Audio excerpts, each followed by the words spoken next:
Hey, I'm Allison here, and welcome to Little Left of Center, the podcast that interviews culture changers that are reshaping our world and breaking new ground. Today's guest on Little Left of Center is Google Creator Podcast Program Award recipient, oh my God, that's such a mouthful, Aseloka Smith of the podcast Colored Girl Beautiful. I got to see Aseloka speak at the She Podcast Conference recently, and I had a visceral reaction as she detailed her deep questions around the shade of her skin and its translation to beauty. And I was so taken by her and her narrative podcast, I could not wait to share her story here and learn more about moving towards racial healing. I cannot wait to share this conversation. And before I get into it, I wanted to take you behind the scenes of Little Left of Center and continue my discussion from last week that I announced that I'm launching Press Play Podcast. And it is a program where I am teaching people how to go from creation or from concept of a podcast all the way to broadcast, and giving a step-by-step or putting together a step-by-step program to allow people to do that. And I have been blown away. I was not expecting the kind of response that I've gotten of people who are interested in having their own podcast and interested in exploring what their own ideas are, sharing their passions, sharing their voices. So I should have more details probably within the next week of the program and how to sign up. I believe that we are going to start and launch it January 6th of 2020. So what an incredible way to step into the new decade with your own voice front and center and being able to share your stories, your perspective, and bring your art into the world, whatever that might be. On another front, I'm about to launch the website finally for my podcast or for Little Left of Center. And it's one of those things where I am really, really terrible at visually organizing things. And if you look at my Instagram feed, you can probably see why. It's something I'm really trying to figure out. So I've kind of pulled back or have not bitten off the website because I wasn't sure I could do it right. And I found somebody to help me who is a UX designer, and we are almost at the finish line there too. So much going on, and so much, there'll be a blog associated with it. So I've been writing almost every day of entries and perspective shifting conversations. And it's just going to have so much more robust. It's really going to be like a world of Little Left of Center and a community that has always been what I wanted it to turn into. In Little Left of Center, I wanted it to be more of a two-way conversation and an ability to continue moving conversations forward. So I'm excited to bring that into the world. And the other thing that I'm working on, and if you know me, I'm always working on a bunch of different things, is about 2 years ago, I was really looking at what do I want? What are some of my goals? And that goal became absolutely crystal clear, and that is to do a TED Talk. And I think I'm at the point now where it's time. And so I'm planning on submitting my ideas. I've been working on an idea worth sharing and an idea worth spreading. And I'm fleshing that out right now. So I'm so excited about that. So if you have a TED Talk or have done one or interested in doing one or have perspective on that, please reach out to me. I would love to support you and certainly interested in this journey and collaborating along the way, but super excited about it. So that's what's going on with me. I can't wait to hear from you. Please hit me up on the socials or keep the conversation going wherever you can. I'd love to hear from you. And I will have some more in the works. I do have some more ideas of making Little Left of Center even more two-way or bi-directional than it is just me putting stuff out into the world. So stay tuned for that. In the meantime, you will love this conversation with Aseloka Smith of Colored Girl Beautiful. And if you have not checked it out, I'm linking in the show notes her speech that she did to win the Google Creator Podcast Program Award. And it is mind blowing. So I'm going to put that in the show notes. But without further ado, here is my conversation with Aseloka Smith. Hello. Hi. Can you hear me? I can. How are you? Perfect. I'm well. How are you? Good. I know I'm like blowing up your head right now, but I had a visceral experience Oh, wow. listening to it, and I'm a white woman. You know what I mean? So this is I will obviously never know what it's like to be a Black person ever. Mhm. And I could feel it. I could feel it for a moment of Yeah. what that was like. And I'm so grateful that you took a few minutes to speak with me. And by the way, this is Aseloka Smith from the Yeah. Colored Girl Beautiful Yes. on Little Hello. Left of Center. Hello, Little Left of Center podcast. So um, I know I mentioned to you before that I interview culture changers. And I almost felt like I was going to talk to you after and just tell you how moved I was by what you shared and by your authenticity and how raw it Oh, felt to me. And I felt like if I think people were talking to you and I ended up moving on, but mm. I was afraid that if I was going to talk to you, that I would have welled up. Like it was that Oh, Allison. amazing. I just think you are onto something so powerful. So Oh, thank you so much. thank you. So I guess I should do a proper introduction for you. We're talking with Aseloka Smith today, Colored Girl Beautiful. And Colored Girl Beautiful is a new podcast that just launched.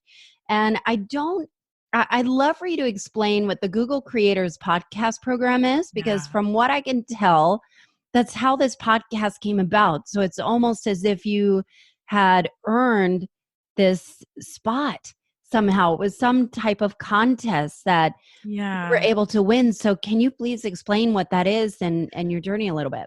Yeah. So I actually the idea for the podcast started before the Google Podcast Creators Program.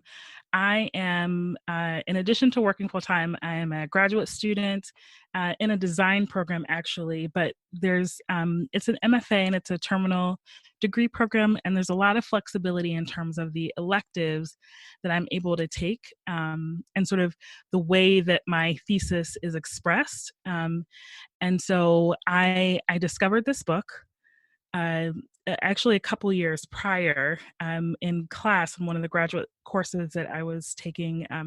One of my classmates introduced me to it, and I just became really taken with the material. And not always necessarily in a good way, but in a way that just really stayed with me. And so I decided to make it my thesis project. And then when I decided, to get really serious about starting work on my thesis, I made the plunge and I decided I'm going to go to podcast conferences. And the first one that I went to was Third Coast, and that happens every year in Chicago. And there was this table promoting the Google Podcast Creators Program. And it was brand new at the time. This was their first round of applications, and And you didn't have um, a podcast at this point. You just were going to podcast conferences? yeah, so I didn't have a podcast at the time. I had worked previously on a podcast before. I have produced another show called Regular Black Radio that is currently on hiatus. I would love to bring it back. It's just not in the cards at the moment. My schedule is pretty full. Sure. But that had been sort of dormant for a couple of years, a few years by that point. I think I started that in 2015 and probably stopped in maybe 16 or maybe 17. I can't quite recall.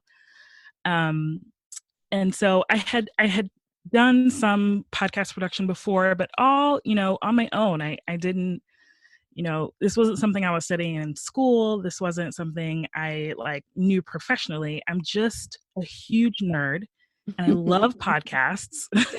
I'm in the same um, boat. yeah, and I love, this particular medium of storytelling. It's really something that I enjoy, and so it made sense for me to want to do a podcast. And I sort of, I mean, when I submitted my application, it was the very last day that they were due. I had also been out sick from work. I'd had a surgery recently, and it was just kind of like, I mean, why not? So some time had even passed before I actually put my application in.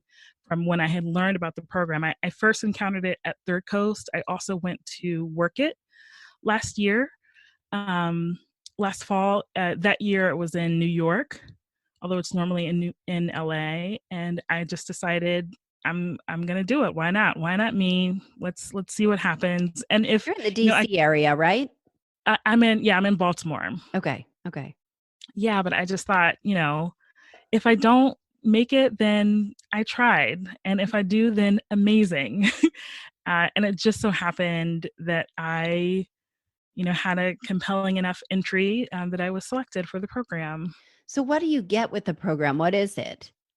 It is a 20-week training, and that's not 20 straight weeks. It's not like full time. But the way that played out for us is there's a boot camp at the beginning, and then you have um, every month you have what's called a creative review, and it's essentially a chance to pitch your show to podcast industry leaders, and your other cohort members, and generally also folks who are members of the Podcast Garage in Boston. For us, it was the Podcast Garage in Boston. So um, and in between those creative reviews, you're working with someone from the Google Podcast Creators Program training team to help you really make your show the best it can be.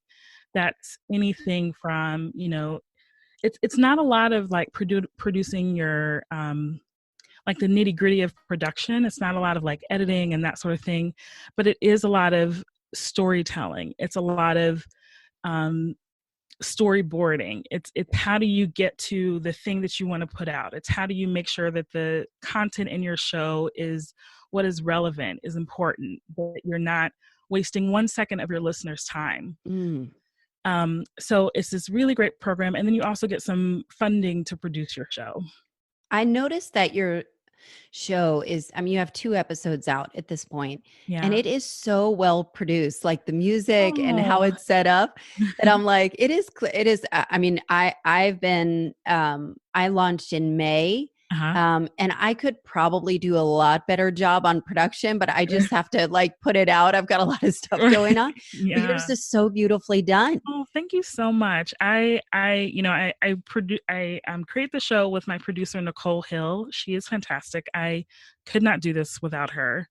Um, but everything is done in house. I tend to do like the editing and like putting all of the pieces together, but it's really just from like I listen to a ton of shows and I try to recreate sort of like the vibes that I like to feel. And Nicole and I, we try to make decisions together about like maybe we need a longer pause here or a hard stop here, or you know um more space here, or we More need to edit this dramatic. differently. Yeah. Yeah, so there's, I mean, it's not, it's a narrative show. It's not just us talking. It's a lot of like content creation. I mean, it's really, or production. It's a real labor of love to sort of put all those pieces together. I mean, the conversations as you hear them are not how they're had at all. We're taking pieces from the middle of the conversation and putting them in the beginning, and vice versa. And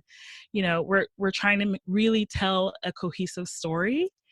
And it's wonderful work, but it is also very labor intensive. Yeah, so I'm curious to know that the colored girl beautiful, and I was taken by the line, the colored Yeah. child should be taught Negro History. history Yeah. that she may be proud of her dark skin. Yes. And that was a line that Madame Azalea Hackley had written in The Colored Girl Beautiful in Mhm. 1916. Yes. And I'm wondering how this sentence, how this book has captured you, and Yeah. what is the mission of The Colored Girl Beautiful? Yeah. So for me, I mean, there were so many things about this book that just jumped out at me that I felt like I had things to say about. Again, not all of them good, but all of them, like very strong visceral reactions. One of them was that line, the colored child should be taught Negro history, that she may be proud of her dark skin. And for me, that was such a big deal. I am a dark skinned Black woman, and growing up, I was always really frustrated with that. Two of my closest friends were light skinned, and among the Black community, that's just you feel those differences, especially when you're the darker skinned person. And that's not to say from my friends I felt it, but I felt how like other people perceived us differently. I'm fortunate to have like this wonderful group of women that I've been really close with for a long time. Even though we do like physically look very different, we've just always been close. We've been friends for over 20 years, and but I always felt that there was this difference in how people perceived us. And so to hear a Black woman, say in her book that the colored child should be taught Negro history, that she may be proud of her dark skin, that was just something that I hadn't like truly considered or felt in an earnest way, I think. Or realized that was something that had been lacking in my childhood. By the time I got to college and after, I really started to come into my own. But, growing up, that was definitely something I was extremely apprehensive about. So it was really What did that hard. mean? You were apprehensive. Like what would I make just, you apprehensive? Did you feel like you were shy in social groups or wouldn't put yourself out there? Or what does that mean? I was shy. Just in general, I was a shy kid, but I felt like people thought that I wasn't as pretty because I was dark skinned. Mm, I felt less attractive. Um, because I was dark skinned, I just assumed a lot of the time, and sometimes it was true, but sometimes I assumed that I was being perceived as less than because I was darker. I wow. noticed like if I was, going out with my friends, when guys come over and try to hit on you, I was just very often not the first choice. I'm also very tall. So and I'm a large Black woman at that. So I felt a lot of the time that I was just at a disadvantage. And so to think that a woman in 1916 had written these words, to be proud of your dark skin, when at a time when Black people were literally being killed for the way that they looked, was just very striking to me. And Yeah. also striking that I had not, that I had struggled so much with it when I was young, and just hadn't considered the gravity of that I hadn't considered that perspective really, as a young child. Is that something that is talked about in the community? I Yeah. had asked, so I talked to two of my fitness trainers. They're both Black. One is darker skin, one is lighter skin. Yeah. And I asked him, do you guys judge based on the hue of a Black skin of what means beautiful? Yeah. And the lighter skin trainer, he's like, I don't judge people, but I've been judged. And I Yeah. was like, what do you mean? And he said, it's colorism. I Yeah. didn't realize there was a word for it. And I Yeah. looked it up, and sure enough, it's there in Wikipedia. But Yep. he said that there are some girls that say, I can't date you. You're not a real Black man. Yep. Mm-hmm. And It's kind of that is the other mind end blowing of, to me. Yeah. yeah, it's kind of the other end of what I experience. So light skinned folks are often sort of, they're questioned in their Blackness because they're not dark skinned, and dark skinned people are often sort of um, put at a disadvantage. They're seen as like less attractive, less educated, less valuable, because this all stems from back when slavery existed. There were slaves who worked in the field and Yeah. slaves who were good enough to work in the house. And so if you were dark skinned, you were less acceptable. And so you worked outside. And if you were light skinned, you were more acceptable. So you could be in the house. And there are a lot of ways in the Black community that has carried over. Um, but it's just sort of remnants, and I think somewhere along the line things sort of flipped where you're seen as more credible as a Black person because you have dark skin. And so I mean, I think again, it's sort So of two sides of the confusing. same coin. It's so confusing. Yeah, it is it's really hard. And when I look at pictures of myself when I was younger, and how, like, if you asked me, I just would have thought, I would have just been so upset about how extremely dark I was. And I mean, I think in real life, I'm like a medium brown, I'll call it. Yes, yes, yes. Yeah, I'm not like, there are definitely plenty of people who are darker than me. Um, but there also isn't anything wrong with being darker. Like but I had to do a lot of deliberate work to kind of figure out that. Yes. What did that look like for you? I Yeah, couldn't, it sounds like this is all such a deep undercurrent that is baked into who you are. yeah, yeah, And how do you unravel that? And it sounds like through Colored Girl Beautiful that you're offering or inviting people to join you on this journey and yeah. I begin mean, a process of healing. But what does that look like? How do you start untangling?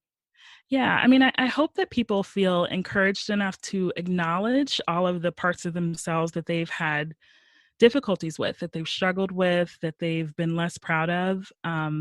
Because I think those are all sort of natural things. It's something for everybody.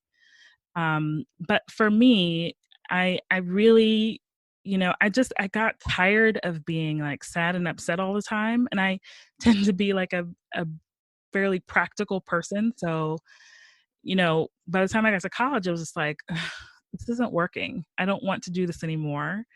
And so I remember like I used to spend a lot of time on Pinterest, and I would just look up pictures of women, and I would find like someone who I thought was beautiful, and just like find all of the pictures of her that I can. There was a model. Oh, I wish I knew what her Beverly name was. Johnson? What'd you say? Beverly Johnson? No. I'll have to find it. Maybe I can send it to you later. But she's got really, really dark skin, darker than me. And the other thing is that she had natural hair. Her hair Mm. was not straightened, and she always had these like beautiful big afros. And I just thought she was the most beautiful thing ever. And I remember just like seeking out pictures of women like her. And I'm like, she's gorgeous. Why shouldn't I want to be exactly like her? Like, there's nothing, about her that is unattractive or undesirable. I should be aspiring to someone like that, to look like someone like that.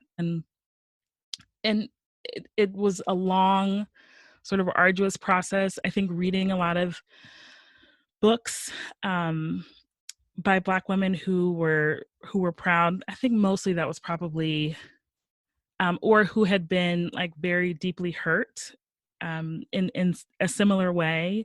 Like, a lot of Toni Morrison's work was very meaningful for me, Yeah. although very heavy. But like, I remember feeling um, just very saddened by like the way that I was perceived, and understanding what like some of her characters went through, if not at the same scale.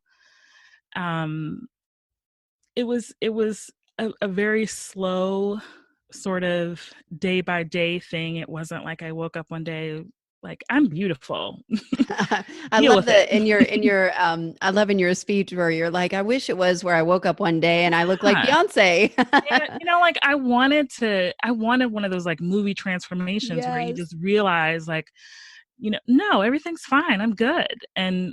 But it wasn't. It was a very, sort of day by day thing where, and I realize now like how much I really had to get over to be okay with who I am. But I imagine you're probably not alone in this journey. It probably felt really lonely.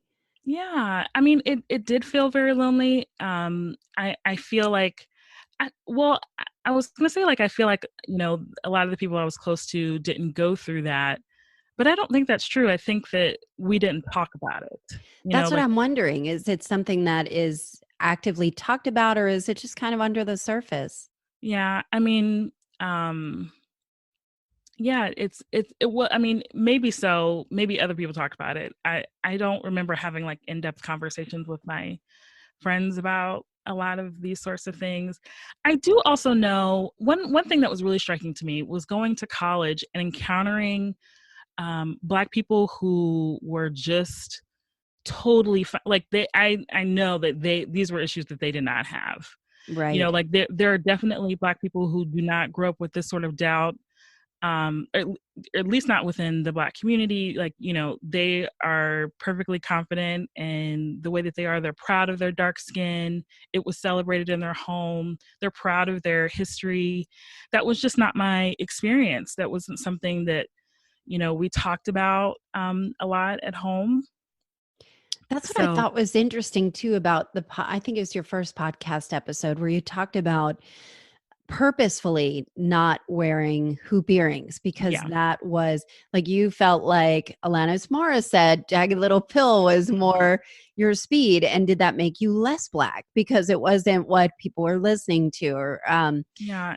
and And it, I just thought, you know, like when you said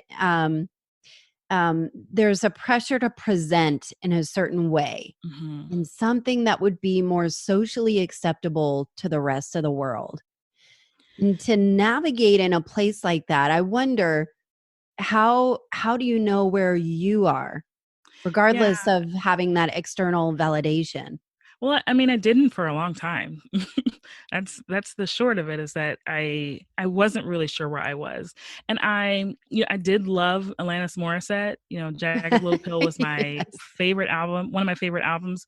But I liked, you know, what I at the time had deemed like white music and Black music. You know, like I wanted to live in both worlds, but it felt like I wasn't supposed to like all of the white music that I encountered. And so it was something that I hid. And so I didn't really know how to be myself, and that it was okay, whatever music that I decided I liked, you know, whether it was, you know, made by white people or Black people or whoever else. I studied Spanish in college. My degree's in Spanish, so I also Really? enjoy, You did yeah. your thesis on this book. Yeah, well, my graduate thesis. So Right. Okay. um but I like a lot of different types of music, and it just took me a while to figure out that that's fine. um Yeah. And I'm wondering when do you feel the most beautiful? So you're going through this journey. mhm, Now you're inviting other people. And from what I can tell, you've gotten a lot of notoriety around the release of this podcast. It's resonating in a way that that is really profound. And it sounds like you are having conversations so the format is that you are writing letters, or it's a narrative podcast where you're yeah. writing letters to an author that has been dead for 100 years, and then also exploring other people's experience where Mhm, they're navigating Black womanhood. mhm, And I wrote it down, so in the areas of love, racial responsibility, mhm. family obligations, friendships, ambition, and everything else. Yeah. And that sounds like such a fascinating conversation. Where do you feel the most beautiful? I've grown quite comfortable with who I am, whatever that happens to look like today. um, I've been fortunate enough to participate in talk therapy for quite some time, and have settled into, you know, just being fine with what I'm able to do, with how I'm able to present. You know, like it's just, it took me a while to figure out that that the person that I am is perfectly fine. I don't have anything to prove to anyone. I don't have to be Black enough for anybody, or I don't have to dial down my Blackness for anybody. And so I've grown quite content to exist as I am, and um, have also been fortunate enough to find, uh, you know, friends who I consider family that also accept me this way as well. I think that's like the utopian state for anybody to be that liberated, to feel okay. Like I'm going to turn 45 tomorrow. Oh, Tomorrow's my birthday. happy Thank birthday. you. Thank you. And I was resisting it. And I thought, you know what? I am 45 and coming alive, like I just, Yeah. at some point you just have to embrace it and stop trying to be something that you're not. Yeah. So from that aspect, it sounds like a beautiful state. And I'm curious, with all the women that you've talked to on certain on these areas, what are you learning in this process through sharing this story and inviting other people to share their stories? What are you learning? I think the biggest thing is that we all need to create space for ourselves. Um, you know, I would definitely say that I feel most comfortable when I'm just being me and I'm not worried about what other people think. But that is something I have to put a lot of effort into to be able to stay in that frame of mind. I don't at all want it to sound like, it's easy and it comes without effort, because that is not the case. Right. But it is something that I believe, in putting the work into. I think, oh, I'm so sorry about that. I think that the women that I talk to on the show, I think we all have this. I think this is an issue with Black women in particular, but also with women in general, is we all have this, I have to do all the things, I have to be everything to everyone. And we hold on to that to the point where, we run ourselves ragged. Mm. And I lovingly refer to myself as a recovering overachiever. And so I really work every day at letting go of the things that don't serve me well. And I think we would all do a little better if we could create space for ourselves in that way. If we can just remind ourselves to be gentle with ourselves and to um, give ourselves some grace and some mercy, and know that everything's going to be fine. It's fascinating how, like complete strangers who don't know each other come up with the same concerns and issues, and they struggle with the same, you know pressures, to present in a certain way. It's been Yeah. really interesting. But I imagine there are probably different degrees of variation, whether it is the color of their skin or however they're presenting. And, Yeah. the racial responsibility part kind of stood out to me because I feel Mhm. like there's such Yeah. systemic um, beliefs that are hard to untangle. And I live in Atlanta, and I live in a really, really mixed community racially, socioeconomically, Mm. and so there's a lot of exposure all over to everything here. But I also feel like um, there are people that are not, um, they don't live in a diverse community Yeah. and have no way of knowing anything, so it's hard to kind of put yourself in somebody's shoes. Yeah. And that's why I felt like your story was so important and powerful to share, because creating a space for who you are is the most liberating, beautiful place that Yeah. you can be. And I wonder, do you have plans through Colored Girl Beautiful to start a community, like an offshoot or it just sounds like there's a centralized place of acceptance inherent in it. Yeah, I would absolutely love to. I mean, one of the things Nicole and I talk about a lot is that we both really feel that creating community is really important, for this particular project. Um, finding the time and the space to create that and manage it has Yeah. not yet manifested. But perhaps when we're out of production for the season, that is something we can focus on a little bit more. But we would definitely love love to see that. Well, I wonder if there might be an opportunity to help, spread the word of racial healing, of just kind of bringing light to something that might have been under the covers there. And what do you do for a living anyway? Oh, you'll find this fun. I am a Salesforce administrator. You know that I work for Salesforce. I know. I saw your email at salesforce.com and I was like, oh my goodness. Yes, it's funny because I think I found you on LinkedIn and I saw that was a skill of yours. Yeah. I don't know that I looked too deeply in it, but that is so funny. And this will be broadcasting on Salesforce radios. So, oh, wow. Will yes, it? yeah. So we have how awesome. 45,000 employees. Wow. Yeah. Isn't that fun? That is so fun. Look at that. It's a small world. It is. Oh my gosh. Yeah. And to think I met you in Atlanta randomly at this I know. brand new podcast conference. So are you a Salesforce administrator for Salesforce or for another company? No, for a university. Okay, that makes Yeah. perfect sense to me. Mhm. You and I what do you do for fun? What do you do when you're not? This sounds like a lot of hard work. Salesforce administration is no joke. It's not. And then producing a podcast that's meaningful, that's well put together, that is thoughtful. It takes a lot of effort. What do you do for fun and to unwind?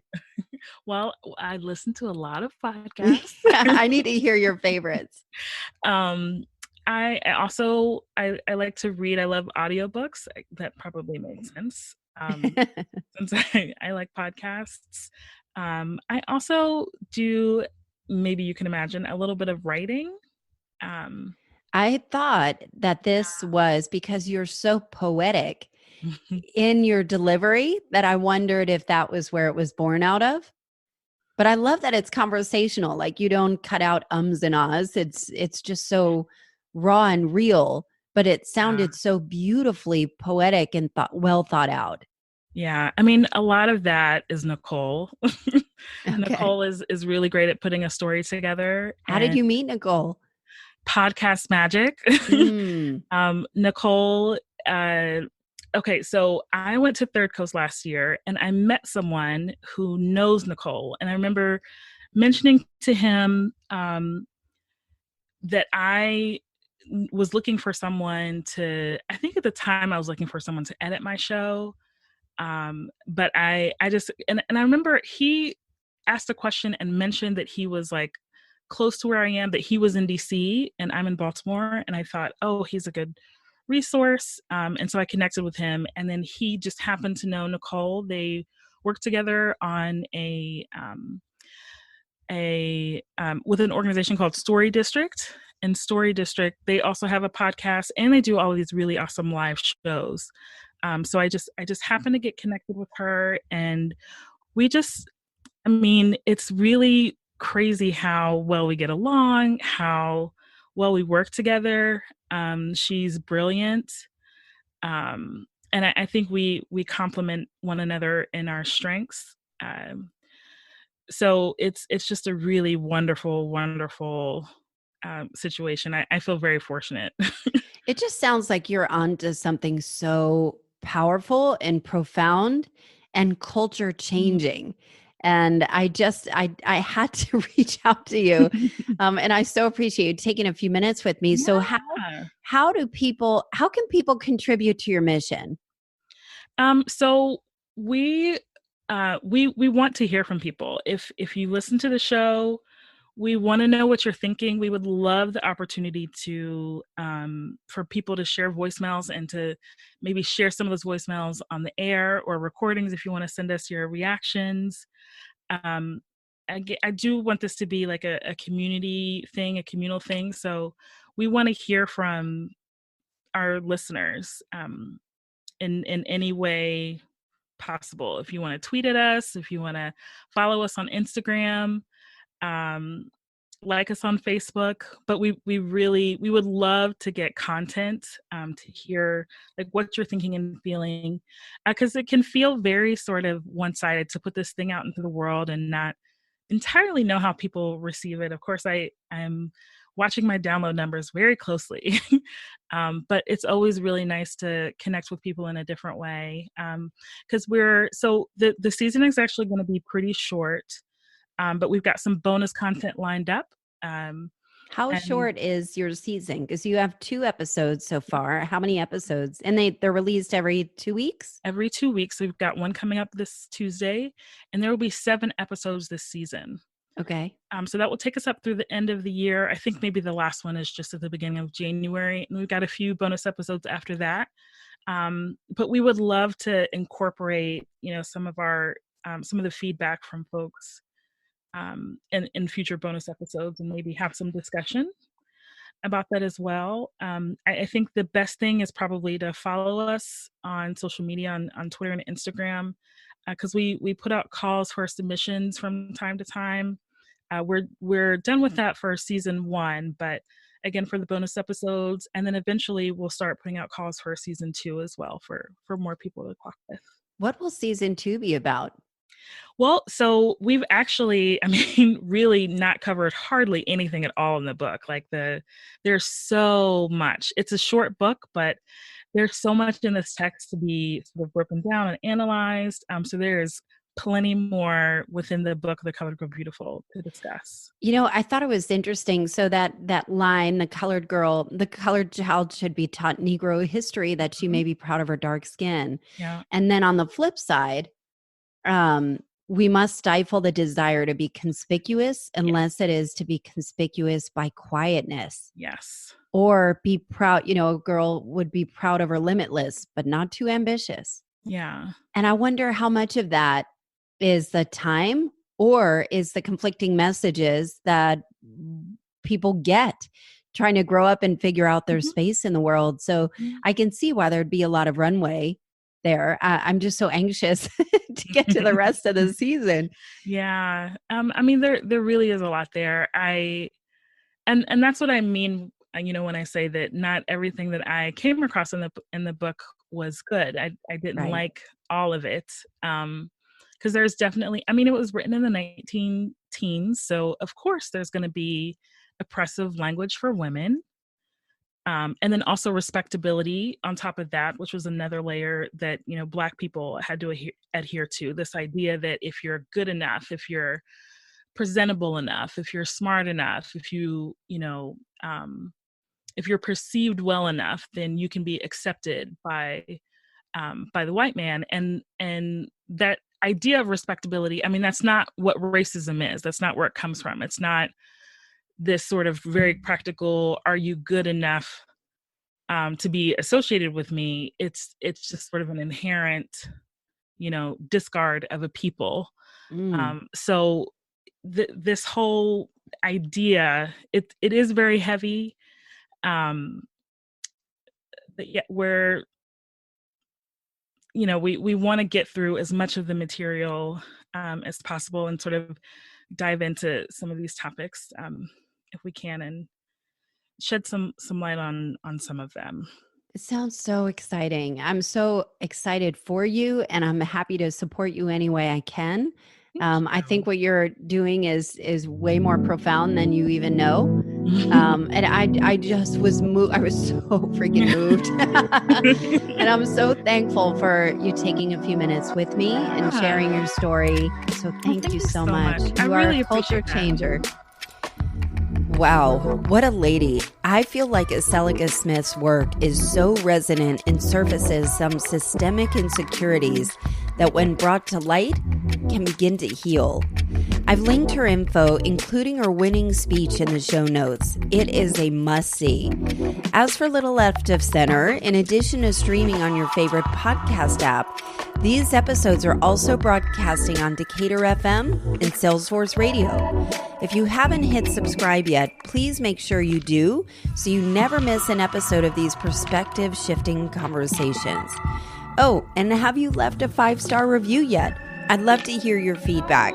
Thank you so much for listening, and I'll see you next week.